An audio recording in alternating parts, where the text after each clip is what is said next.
Hello అండి. ఎలా ఉన్నారు? అందరూ బాగున్నారా? నేనైతే చాలా బాగున్నాను. మీరందరూ కూడా బాగుండాలని మనస్ఫూర్తిగా కోరుకుంటున్నాను. ఆ అమ్మవారి వరలక్ష్మి తల్లి దయ మనందరి మీద ఎప్పుడూ ఉండాలని కోరుకుంటానండి. అందరం బాగుండాలి, అందులో మనము ఉండాలి. మా ఇంటి వరలక్ష్మి వ్రతం ఎలా చేసుకున్నాను ఏంటి అన్నది ఈ వీడియోలో మీకు చూపిస్తానండి. నేను ప్రతి ఇయర్ ఎలా చేసుకుంటానో ఈ ఇయర్ కూడా అలాగే సింపుల్గా అయితే చేసేసుకున్నానండి. ప్రతి సంవత్సరం నేను ఇలాగే సింపుల్గా చేసుకుంటాను, పెద్ద ఆర్భాటం ఏం లేకుండా చేసుకుంటాను. ఈ ఇయర్ కూడా అలాగే చేసుకున్నాను. ఇంకా ముందు రోజు అయితే ఇదైతే ముందు రోజు అండి.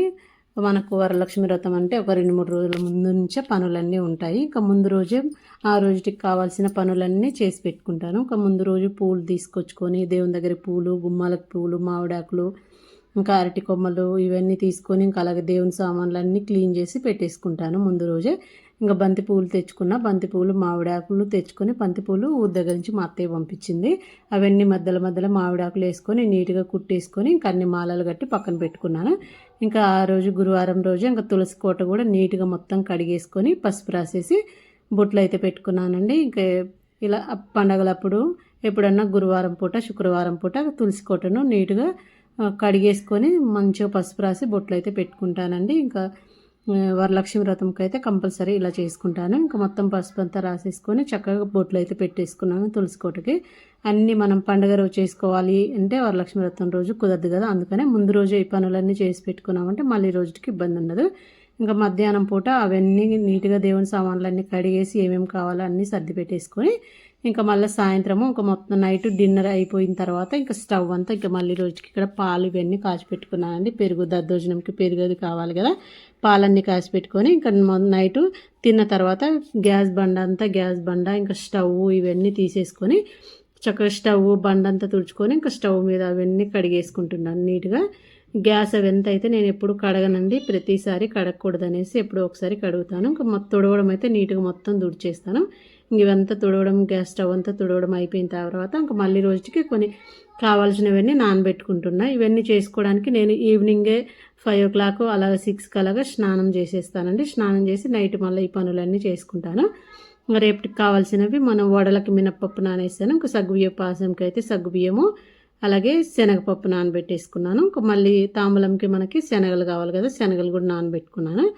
మినప్పప్పు వచ్చేసి కొన్ని వడలకి, కొన్ని వచ్చేసి బూరెల కోసమని సపరేట్గా నానబెట్టుకున్నాను. నేను ఎప్పుడు పొట్టుపప్పు నానబెట్టుకుంటా, ఊరి దగ్గర నుంచి తెచ్చుకుంటాను కదా, పొట్టుపప్పే నానబెట్టుకుంటా అండి. ఇవన్నీ నానబెట్టుకొని పక్కన పెట్టేసుకొని ఇంకా స్టవ్ దగ్గర ముగ్గులన్నీ వేసేసుకున్నాను. ఈ పనులన్నీ మనము ముగ్గులు వేసుకోవడం ఇవన్నీ మార్నింగ్ చేసుకోవాలంటే కొంచెం టైం పడుతుందండి. ఒక్కళ్ళు ఉంటాం కదా, ఇవన్నీ చేసుకోవాలి అంటే పూజకు టైం లేట్ అవుతుంది. ఇంకా స్టవ్ దగ్గర బండ మీద స్టవ్ మీద అన్ని చక్కగా ముగ్గులు అయితే పెట్టేసుకొని చాక్పీస్ తోటి ముగ్గుతో వేయచ్చు. కానీ ఇదంతా మనకి వంట చేసేటప్పుడు అన్నీ పెట్టుకుంటాం కాబట్టి ముగ్గుతో వేసుకుంటే అంత బాగోదు.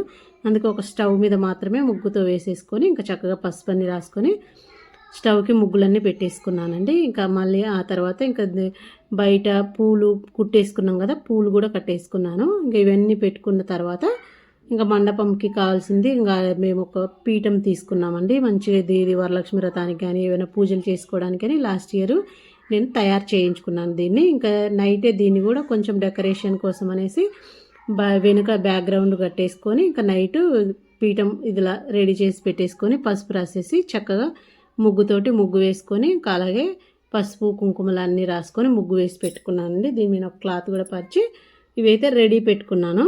మామూలుగా బంతి పూలతో ఇలా డెకరేట్ చేసుకొని ఉదయం ఇవన్నీ చేసుకోవాలంటే మనకి ఇవన్నీ చూసుకొని చేసుకునేసరికి ఒక 2 hours పట్టిద్దండి. ఎలా చేయాలి ఏంటి అని సెట్ చేసుకోవడానికే 2 hours పట్టిద్ది. అందుకోసం అనేసి టేబుల్ వేసి రాసేసి పక్కన కొన్ని డెకరేషన్ పెట్టుకుంటాం కదా, అవి కూడా రెడీ పెట్టేసుకొని ఇంకా ముగ్గు కూడా నైటే వేసుకున్నానండి. ఎప్పుడు అంటే మా అత్తమ్మ ఉంటుంది కాబట్టి చక్కగా ఇల్లు ఉడ్చి తుడిచి ముగ్గు పెట్టేసి అన్నీ చేస్తుంది, నేను వంట చేస్తానండి. సో ఈ ఇయర్ ఫస్ట్ టైం మా అత్తయ్య లేరు. ప్రతి ఇయర్ అయితే మా అత్తయ్య గత 20 years నుంచి ఇద్దరం కలిసే చేసుకుంటాము. ఒక ఇయర్ మా అత్తమ్మ వాళ్ళు ఊరు వెళ్ళారు కాబట్టి మా అత్తమ్మ వాళ్ళు లేరు.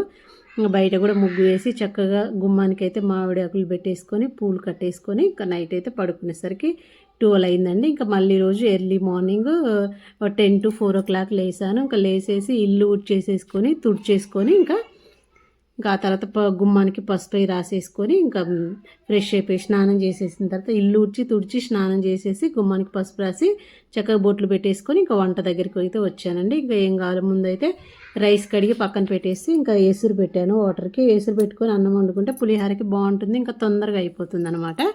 పెట్టాను. ఇంకో పక్క కుక్కర్లో చక్కెర పొంగల్కి వేసుకాను, ఒక పక్క సగ్గుబియ్యం పాయసంకి ఏసురు పెట్టాను. ఇంకా మళ్ళీ సేమియా వేయించాను. ఈలోపు అన్నం కూడా రెడీ అయిపోయింది. ఇంకా ఈలోపు గ్రైండర్లో పూర్ణంకి పిండి కూడా వేస్తున్నానండి.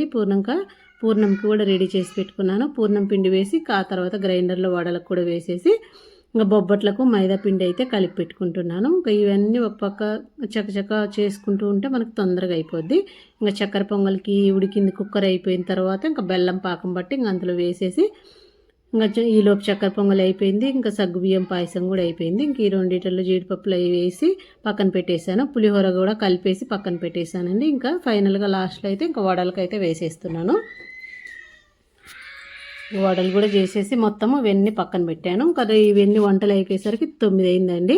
4 గంటలకు మొదలు పెడితే వంటలన్నీ అయిపోయేసరికి 9 అయింది. ఇంకా అమ్మవారికి శనగలు ఉడకబెట్టాను, అలాగే వడపప్పుకి పెసరపప్పు నానబెట్టాను. ఇంకా సగ్గుబియ్యం పాయసము, చక్కెర పొంగలి, పులిహోర, దద్దోజనం కలిపాను. ఇంకా పూర్ణాలు, అలాగే ఇంకా బొబ్బట్లు చేయాలి. ఇంకా అవి కూడా చేసేసి అన్నీ వంట దగ్గర అన్నీ రెడీ చేసి పక్కన పెట్టేసి ఇంకా అమ్మవారి దగ్గరికి వచ్చేసి ఇంకా అమ్మవారిని పెట్టుకొని కలశం అవి పెట్టుకొని అన్నీ రెడీ చేసుకుంటున్నానండి. ముందు బియ్యం పోసుకొని అమ్మవారి ఫోటో పెట్టుకొని నేను చిట్టి గాజులతో మాల కట్టుకొని వేసుకున్నానండి. చాలా బాగుంది, నిండుగా అనిపించింది అనమాట. ఇంక ఇక్కడ కావాల్సినవన్నీ అన్నీ సర్దేసుకొని అమ్మవారికి దగ్గరికి పెట్టుకొని మళ్ళీ మనం పూజలో కూర్చున్నామంటే ఇక్కడ లేవద్దు కదా, అందుకనేసి మొత్తం సర్దేసి పెట్టుకొని ఇంకా ఆ తర్వాత కూర్చుంటాను అనమాట. ఒకసారి కూర్చొని పూజ చేసుకున్నామంటే మళ్ళీ లేవద్దు కదా, అందుకని కలశం పెట్టుకొని ఇంకా అలాగే అమ్మవారిని పెట్టుకొని పూలు అవి వేసుకొని అక్కడికి కావాల్సిన పళ్ళు, పూలు, ప్రసాదాలు, చీర, అమ్మవారికి పెట్టి చీర అన్నీ చేసి కూర్చొని ఇంకా ముందుగా అయితే పసుపు గణపతిని చేసేసుకున్నానండి. చేసేసి అక్కడ పెట్టుకున్నా. ఇంకా ప్రతి ఇయర్ కూడా మా వారు చక్కగా చదువుతూ ఉంటారు బుక్లో, ఇంకా నేను పూజ చేసుకుంటూ ఉంటాను అనమాట. ప్రతి సంవత్సరం కూడా అంతేను. ఇంకా ఆ రోజు ఆయన ఇంట్లో ఉండి మొత్తం ఆయన మంత్రాలన్నీ బుక్ చూసుకుంటూ అన్నీ చదువుతూ ఉంటాడు, ఎలా చేయాలి అన్నది. ఇంకా నేను అన్నీ చేసేస్తాను. పసుపు గణపతిని చేసుకొని ఇంకా దీపాలు అవి వెలిగించుకొని ఇంకా పూజ అయితే స్టార్ట్ చేసాము. చక్కగా చాలా హ్యాపీగా పీస్ఫుల్గా అయితే చేసుకుంటామండి, ప్రశాంతంగా. పెద్ద డెకరేషన్ కానీ అమ్మవారి రూపం పెట్టి అలా నేను పెట్టానండి. నాకు మొదటి నుంచి ఇలాగే కలశం పెట్టుకొని అమ్మవారి ఫోటో పెట్టుకొని పూజ చేసుకోవడం అలవాటు. ఇంకా ఇలాగే చేసుకుంటాను. ఇప్పుడు కూడా చాలామంది రామారావి గారు కానీ చాగంటి గారు కానీ ఇలా చేయొద్దు అలా చేయొద్దు అని చెప్తున్నారు కదా, ఇంకా నాకు మొదటి నుంచి ఇలా అలవాటు అయింది కాబట్టి ఇలాగే సింపుల్గా చేసుకుంటాను. ఇంకా అన్నీ అయిపోయాక మా వారు ఒక్కొక్కటి చదువుతూ ఉంటే నేను వస్త్రం వేయాల్సినప్పుడు వస్త్రము ఇలాగ అన్నీ చెప్తూ ఉంటే అలా వేస్తూ మంత్రాలు చదువుతూ వేస్తూ పూజ చేసుకుంటాను. ఇంకా తర్వాత అష్టోత్తర నామాలు ఇవన్నీ చదువుకొని చక్కగా పూజ అయితే చేసుకున్నామండి. పూజ చాలా బాగా జరిగింది. ఇవన్నీ అయిపోయిన తర్వాత ఇంకా ప్రసాదాలు అయితే పెట్టేసాము. ఇంకా అష్టోత్తర నామాలన్నీ చదువుతుంటే ఒక్కొక్కటిగా నేను వెండి పూలు తీసుకున్నానండి, వెండి కోటింగ్వి మీషోలో. ఇంకా అవి వేసుకుంటూ చక్కగా అమ్మవారికి పూజ చేసుకున్నాను. మనం ఎంత ఘనంగా చేసుకున్నాము అన్నది కాదండి, మనసుతోటి ఎంత భక్తితోటి ప్రశాంతంగా అమ్మ మీద భక్తితోటి చేసాము, ఎంత ప్రశాంతంగా చేసాం పూజ అన్నదే ముఖ్యం అనమాట. అన్ని ఆర్భాటాలు చేసి అన్నీ ఇలా డెకరేషన్ చేసి చేసుకోవడం కంటే మంచిగా దైవభక్తితోటి కొంచెం చేసినా కూడా చాలా మంచిది పూజ. వరలక్ష్మి దేవి తల్లిని అమ్మవారికి ఈ డెకరేషన్ మంచిగా అమ్మవారికి నిష్టగా ఉండడము, నీట్గా ఉండడం, మంచిగా పూజ చేసుకుంటే చాలా ఇష్టం అనమాట. ఇంకా అష్టోత్తర నామాలు ఇవన్నీ అయిపోయిన తర్వాత ధూపము దీపము వేసేసి ఇంకా నైవేద్యం కూడా పెట్టుకున్నాము. నైవేద్యం వచ్చేసి నేను 9 రకాలు చేశాను. శనగలు, దద్దోజనము, చక్కెర పొంగలి, పరమాన్నము, ఇంకా పులిహోర, ఇంకా 3 రకాల పళ్ళు, ఇంకా ఇవన్నీ పూర్ణాలు, అరటిపళ్ళు ఇవన్నీ పెట్టుకొని చక్కగా ప్రసాదం కూడా నివేదన చేసేసి ఇంకా పూజ అయితే కంప్లీట్ చేశానండి. చాలా బాగా జరిగింది పూజ అంతా కంప్లీట్ అవ్వడానికి నాకు ఒక 1 అవర్ పట్టిద్ది. ఇంకా అమ్మవారికి చక్కగా చీర కూడా పెట్టుకున్నాను. చీర, గాజులు, తాంబూలము ఇవన్నీ పెట్టేసుకొని చక్కగా పూజ చేసుకున్నాను హ్యాపీగా. ఇంకా ఫైనల్గా అయితే హారతి ఇచ్చేసి ప్రశాంతంగా ఇంకా కథ అయితే చదువుకున్నామండి. ఇలా చక్కగా పూజ చేసుకుంటే నిండు ముత్తైదులాగా చక్కగా అమ్మవారికి పూజ చేసుకుంటే చాలా మంచిగా మంచిగా అనిపిస్తుందండి. అంటే మనం మనసు పెట్టి చక్కగా ప్రశాంతంగా చేసుకుంటేనే పూజ చేసుకున్నట్టు అనిపిస్తుంది. అంటే హడావుడిగా డెకరేషన్గా ఇవి లేవు అవి లేవు అనుకోకుండా ప్రశాంతంగా చేసుకోవాలి. అప్పుడే మంచిగా అనిపిస్తుంది. ఇంకా ఇవన్నీ అయిపోయిన తర్వాత ఇంకా తోరాలు ఉంటాయి కదండి, తోరాలకు కూడా పూజ చేసేసి తోరణాలు కూడా కట్టేసుకున్నాము. పెద్ద బాబు అయితే కాలేజీకి వెళ్ళిపోయాడు. ఆ రోజు కాలేజీ ఉండింది. చిన్న బాబే ఉన్నాడండి. ఇంకా సో మేము ఇద్దరమే కదా, ఎప్పుడంటే అత్తమ్మ వాళ్ళు ఉండే నలుగురం చేసుకుంటుంటే ఇంకా ఈసారి ఇద్దరమే కదా. అవి కట్టుకున్న తర్వాత ఇంకా కథ అయితే చదివారు మా వారు. ఇంకా కథ చదివి అయిపోయిన తర్వాత ఇంకా ఆయన దగ్గర ఆశీర్వాదం అయితే తీసుకున్నానండి. ఎప్పుడు నేను ఇయర్కి ఒక్కసారి మాత్రమే తీసుకుంటాను. అది శ్రావణ మాసంలో శుక్రవారం రోజు మాత్రమే ఆశీర్వాదం తీసుకుంటాను. మధ్యలో అయితే నేను ఎప్పుడు తీసుకోలేదు, ఎప్పుడు తీసుకోను, అలవాటు కూడా లేదు. సో ఇప్పుడైతే తీసుకున్నాను. ఇంకా ఆశీర్వాదం తీసుకొని ఇంకా అయిపోయిన తర్వాత ఇంకా చక్కగా కూర్చొని మధ్యాహ్నము ఇంకా కొంచెం 1 గంట 2 గంటలు రెస్ట్ తీసుకున్న తర్వాత మళ్ళీ సాయంత్రం కోసము ఇంకా తాంబూలాలు అయితే రెడీ చేస్తున్నాను. ఈసారి కవర్లలో ఇవ్వద్దు, తాంబూలాలు చేత్తోనే ఇద్దామనేసి బ్లౌజ్ పీస్ తోటే మంచిగా చక్కగా ఒక బ్యాగ్ లాగా ఇట్లా తయారైతే చేస్తున్నానండి. కొంచెం టైం ఉంది అనేసి, అంటే కవర్లో ఇవ్వకూడదు అన్నారనేసి ఇంకా అన్ని బ్లౌజ్ పీసులలోనే బ్లౌజ్ పీస్ ఒక బ్యాగ్ లాగా చేసి ఒక ప్యాకింగ్ కవర్లో శనగలు వేసాను.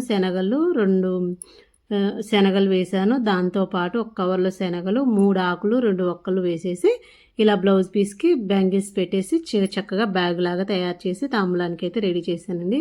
చాలా మంచిగా అనిపించింది. మనం అలా కవర్లో ఇచ్చేదానికంటే ఇలా ఇస్తే చాలా బాగుంది అనిపించింది నాకైతే. సో అలాగైతే అన్నీ రెడీ చేసేసి ఇంకా మళ్ళీ సాయంత్రము మళ్ళీ ఇంకా పనులన్నీ మళ్ళీ ఇంట్లో పనులు చేసుకొని బయట ఒకసారి తుడిచేసి ముగ్గు వేసుకొని మళ్ళీ స్నానం చేసి మళ్ళీ ఒకసారి అమ్మవారికి అష్టోత్తర నామాలు అవి చదువుకొని చక్కగా దీపం వేసేసుకొని పండు పెట్టుకొని అక్కడ ప్రసాదంగా మళ్ళీ సాయంత్రం హారతి అయితే విచ్చుకున్నానండి. మళ్ళీ సాయంత్రం పూజ చేసేసుకున్నాను. ఇంకా పూజ అయిపోయిన తర్వాత ఇంకా అందరినీ వెళ్ళి తాంబూలానికి పిలిచేసి నేను తాంబూలానికి పిలిచేసి అందరికీ తాంబూలాలు ఇచ్చుకున్నాను. ఎప్పుడైతే నేను ఉదయం ఇవ్వనండి, నాకు సాయంత్రమే అలవాటు. ఎప్పుడు అయినా పూజ అయిపోయాక సాయంత్రము మళ్ళీ స్నానం చేసి పూజ చేసేసుకొని అందరిని పిలిచేసుకొని అప్పుడు తాంబూలం ఇస్తాను అనమాట. సాయంత్రం చాలామంది అయితే ఉదయం కొంతమంది ఇచ్చుకుంటారు, కొంతమంది సాయంత్రం ఇస్తారు. నాకైతే మొదటి నుంచి సాయంత్రమే అలవాటు. సో సాయంత్రము అందరిని పిలిస్తే ఇంక ముత్తైదులందరూ ఒకళ్ళ తర్వాత ఒకళ్ళు అయితే వస్తున్నారండి. ఇంకా అందరికీ చక్కగా కాళ్ళకు పసుపు రాసేసి నిండుగా గంధం పెట్టి బొట్టు పెట్టేసి ఇస్తున్నాను. నేనైతే ఎప్పుడు ఇన్ని సంవత్సరాలలో తాంబూలంలో గిఫ్ట్లు అయితే ఎప్పుడు ఇవ్వలేదండి. పసుపు కుంకుమ కూడా అందులో పెట్టను అనమాట. మనం ఆల్రెడీ పసుపు కుంకుమ గంధం పెట్టేస్తాం కాబట్టి ఆల్రెడీ ఇచ్చినట్టు. ఓన్లీ తాంబూలంలో ఒక జాకెట్ ముక్క, ఒక గాజులు కూడా నేను 2 అలా ఇవ్వనండి. 2 ఇచ్చామంటే కొందరు వేసుకోవు, అది దేనికి యూజ్ అవ్వదు కాబట్టి ఒక అరడజన్ ఇస్తాను. అరడజన్ అనుకో చక్కగా వేసుకోవడానికి బాగుంటుంది, అవి వేస్ట్ చేయకుండా ఉంటుంది. 2 ఇస్తే వాళ్ళు వేసుకోరు, దేనికి పనికిరావు, పడేయడం తప్ప దేనికి ఉండదు. అందుకనేసి ఒక అరడజన్ ఇస్తాను అనమాట. అరడజన్ గాజులు, ఒక జాకెట్ ముక్క, 2 అరటిపళ్ళు, 3 ఆకులు 2 ఒక్కలు తాంబూలం అయితే ఇలా ఇచ్చుకుంటానండి. ఇలా ఇస్తేనే దేన్ని వేస్ట్ చేయకుండా చక్కగా మనం ఇచ్చిన దానికి యూజ్ అవుతుంది. ఏవో కుంకుమ చిన్న చిన్న ప్యాకెట్లు, పసుపు ప్యాకెట్లు అవి ఇచ్చినా కూడా వాడరు, పడేస్తారనమాట. ఆ 2 గాజులు ఇచ్చినా కూడా యూజ్ ఉండదు. ఎందుకంటే ఇప్పుడుండే జనరేషన్లో 2 గాజులు వేసుకోరు, సెట్ ఉంటే వేసుకుంటారు. కాబట్టి ఇస్తే అరడజన్ గాజులు ఇవ్వండి, లేదంటే లేదు. నేనైతే అలాగే ఇస్తానండి. అది అందరి ఒక్కొక్కళ్ళ ఒపీనియన్ అనమాట. ఇలాగ ముత్తైదులు అందరూ వస్తే చక్కగా అందరికీ తాంబూలం ఇచ్చేసి అందరి దగ్గర ఆశీర్వాదం అయితే తీసుకున్నాను. ఇంకా చక్కగా ఆ తర్వాత నేను కూడా అందరి ఇంటి దగ్గరికి వెళ్ళి ఇంకా తాంబూలం అయితే తీసుకొని వచ్చానండి. నా పూజ అయితే ఇలా జరిగిందండి. చాలా చాలా బాగా జరిగింది. మీరందరూ ఎలా చేసుకుంటారో కామెంట్ బాక్స్లో కామెంట్ చేయండి. నేనైతే ప్రతి ఇయర్ కూడా ఇలాగే సింపుల్గా జరుపుకుంటాను. కాకపోతే ఈ ఇయర్ మా అత్తమ్మ లేదనే లోటు ఉందండి. ప్రతి ఇయర్ మా అత్తమ్మ కంపల్సరీ ఉంటుంది, ఇద్దరం కలిసి చేస్తాము. నేను ఇలా చేస్తుంటే మా అత్తమ్మ పై పనులన్నీ చేస్తుంది, నాకు అన్నీ అందిస్తూ ఉంటుంది అనమాట. వీడియో ఎలా ఉందో కామెంట్ చేయండి, నచ్చితే లైక్ చేయండి.